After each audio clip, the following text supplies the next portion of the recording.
como habíamos dicho hace unos instantes, los tributos, impuestos, deben afectar en función de la capacidad contributiva. Es el principio que lo sustenta a este tributo. Entonces, esto hace que necesariamente los hechos escogidos por el legislador como hechos imponibles, como hipótesis de incidencia en la norma tributaria, deben ser nada menos que expresiones de riqueza, porque la expresión de riqueza es pues la forma natural como se manifiesta la capacidad contributiva que sustenta este tributo, como mencioné. ¿Y cuáles son estas expresiones de riqueza? Normalmente son los ingresos y los usos que le damos a los ingresos. Entonces, cuando hablamos de impuestos a los ingresos, estamos refiriéndonos obviamente al impuesto a la renta. Y cuando nos referimos a los usos que le damos a los ingresos, veamos cuáles pueden ser estos usos para saber qué tributos los pueden gravar. Estos son el atesoramiento, o sea, los ingresos los ahorramos, los atesoramos, y entonces tendremos impuestos al patrimonio, o los gastamos, los ingresos simplemente los gastamos, y entonces tendremos los impuestos al consumo. Ahora bien, nos interesa, estamos refiriéndonos ahora a los impuestos al consumo. Este es nuestro tema de conversación, a estos ingresos que destinamos al gasto. Hay formas distintas de afectar el consumo. Podemos al consumo, igual que los impuestos a los ingresos y los impuestos al patrimonio, que son típicamente impuestos que se afectan en forma directa. En el caso de al consumo, normalmente se gravan en forma indirecta. Por eso suele reconocerse normalmente en el lenguaje usual, se habla de los impuestos directos o de los impuestos indirectos, según graven directamente la expresión de riqueza o indirectamente la expresión de riqueza. Es común que la renta y el patrimonio sean gravados en forma directa, como todos conocemos. Y esto es muy interesante porque esto los hace impuestos sumamente justos, sumamente equitativos, son progresivos, normalmente se gravan con escalas acumulativas progresivas. Recuerden ustedes el impuesto a la renta, en el caso de las personas naturales. No ocurre lo mismo en el caso de las personas jurídicas, normalmente porque es un pago, se entiende como a cuenta de lo que definitivamente se pagará como persona natural en realidad. Y entonces, en cambio, el patrimonio también puede ser gravado en forma directa de esta manera, con escalas acumulativas progresivas. Y nos preguntamos de alguna manera si el consumo podría ser gravado directamente o siempre tiene que ser gravado indirectamente, ¿no? Y entonces vamos a ver que sí, que la respuesta es sí, positivo. Es posible, y en la teoría y análisis, Kaldor tiene Imposición al Gasto, tiene una obra muy interesante que recomiendo revisar, en donde explica cómo se puede gravar al consumo en forma directa, tal cual el impuesto a la renta, tal cual el impuesto al patrimonio, haciéndolo de esta manera un impuesto sumamente justo, equitativo, con escala acumulativa, progresiva, etc. Entonces, esto es posible a través de una fórmula que acá vamos a resumir, es por supuesto bastante más complicado, interesante, y se puede analizar en la obra que les acabo de mencionar, ustedes pueden hacerlo directamente, y es esta fórmula que dice que el consumo es igual al ingreso menos el incremento patrimonial. En otras palabras, anualmente podemos fijar cuál es nuestro ingreso, por ejemplo, la declaración jurada del impuesto a la renta se podría colocar el ingreso bruto normal del sujeto, se ve cuál fue su patrimonio al principio de año, cuál fue el patrimonio al final de año y ver en cuánto se incrementó este.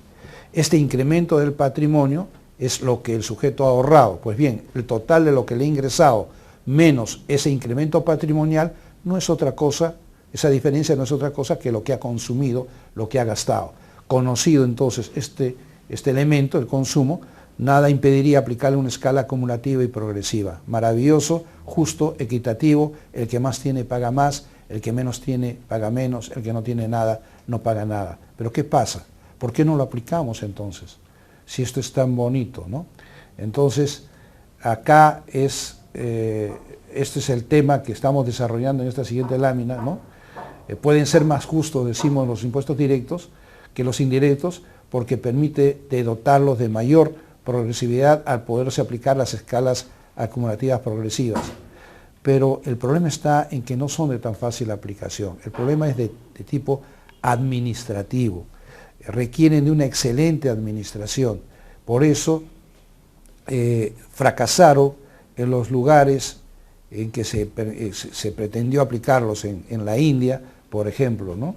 En Ceilán, actualmente Sri Lanka, también, pero fracasaron al poco tiempo, precisamente por esta característica. Exige una excelente administración y en consecuencia no es tan fácil aplicarlo, ¿no?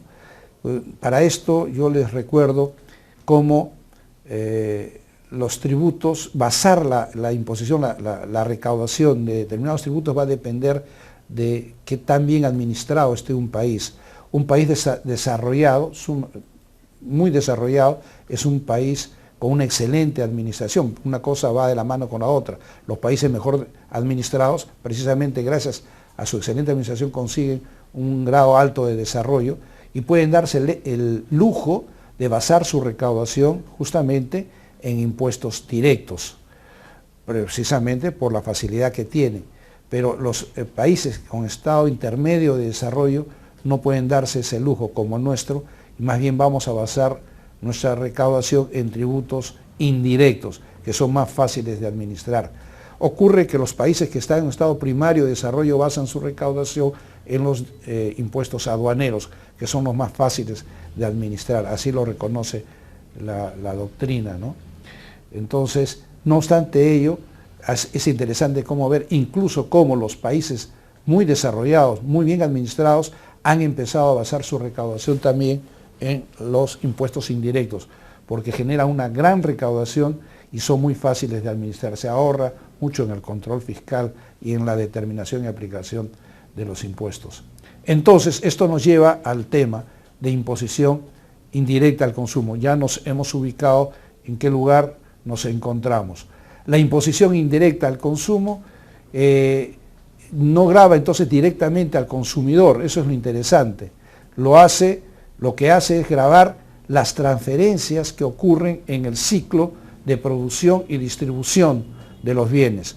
Fabricante, mayorista, minorista, por ejemplo, en el caso de bienes. Se grava esa transferencia de los bienes en este ciclo, sabiendo que el impuesto va a ser trasladado a través de los precios de fase en fase hasta llegar al consumidor final.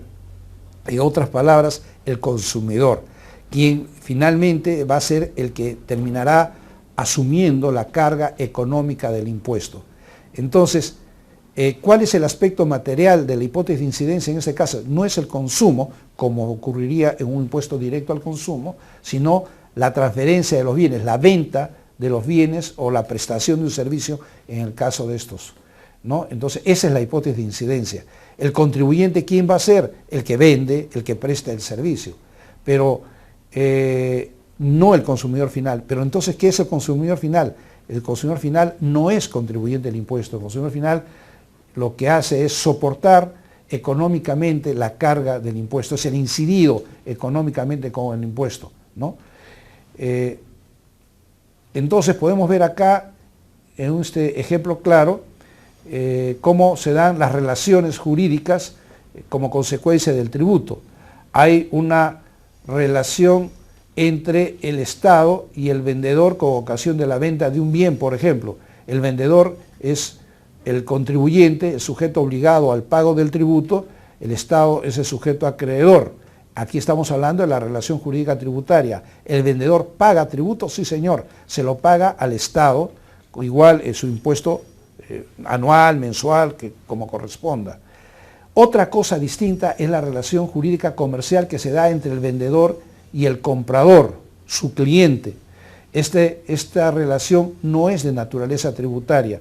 La circunstancia que la ley diga que el impuesto o el precio incluye un impuesto no significa que realmente en el fondo estemos necesariamente trasladando el impuesto, aunque es la idea general, porque eso va a depender del mercado. El fenómeno de la traslación es un fenómeno económico, no es un fenómeno jurídico. La ley puede decir, traslade usted el impuesto y el mercado no aceptarlo.